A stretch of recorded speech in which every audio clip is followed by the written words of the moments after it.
Hello everyone, my name's Dan from SoloPress, and this is our guide to personalised Christmas cards. Sending customers festive wishes via a greetings card should be one of your seasonal priorities. As discussed in previous guides, they help clients feel valued, so it's important to think about things like what type and size of card are they printed on? What imagery do you choose for the front? What message do you put inside? And in this electronic age, should we be bothering with Christmas cards at all? Having supplied Christmas cards to hundreds of businesses over the years, we've been in a great position to see trends and preferences in cardstocks and finishes. Microns and GSM are measurements of card density and thickness.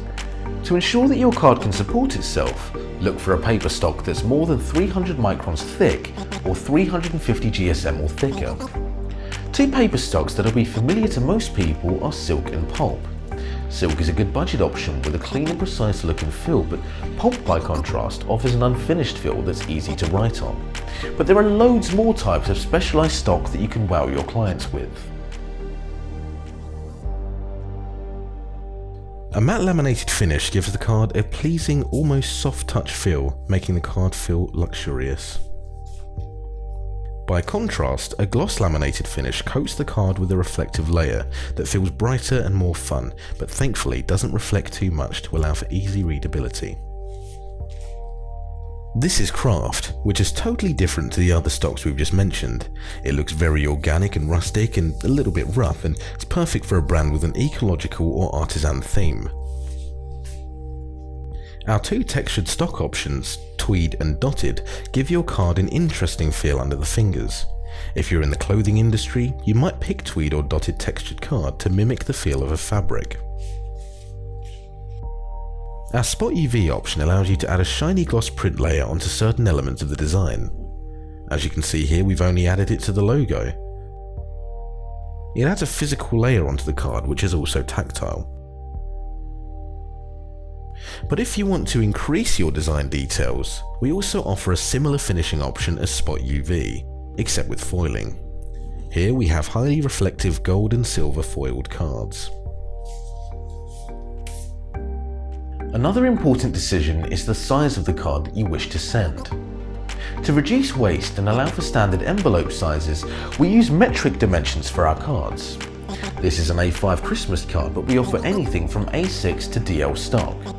But for a corporate card, a very small size may not be appropriate. Clients and contacts are more likely to expect at least an A5 card.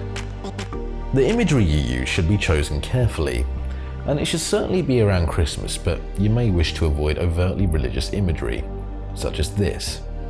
On the other hand, veering too far from the festivities may be seen as a little bit distasteful too. And certainly, an overtly branded or salesy card can seem a little bit crass. Winter imagery such as this, decorative artwork or patterns, ornamental typography, and even light-hearted stuff around Christmas such as Father Christmas or Snowmen and Women are all probably safe areas to explore depending on your brand and industry. A staff team photo is a nice idea for a small business, but might work better on the inside than on the front cover.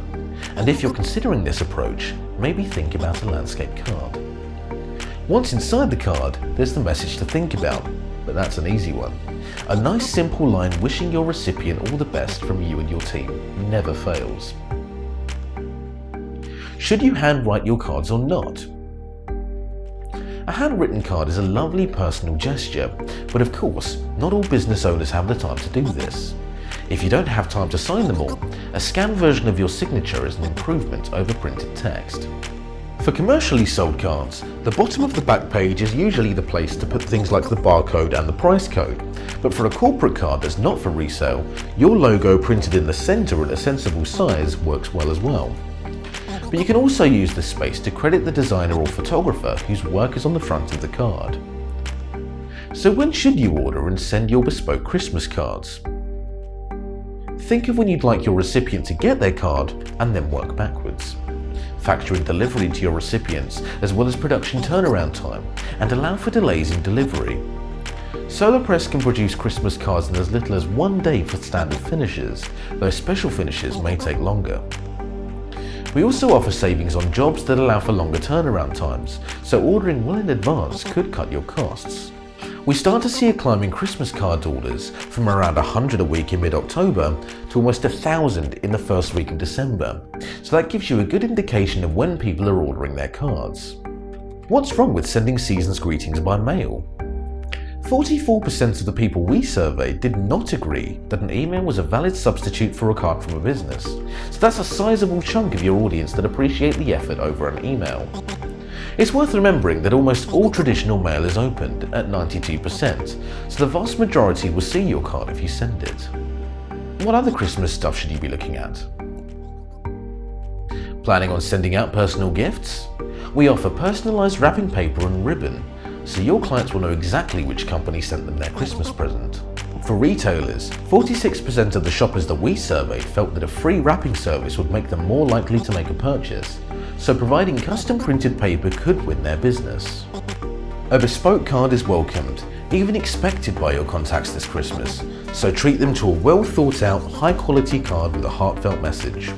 It could help to lead to some long lasting relationships between you and your customers. My name's Dan from SoloPress, and until next time, farewell.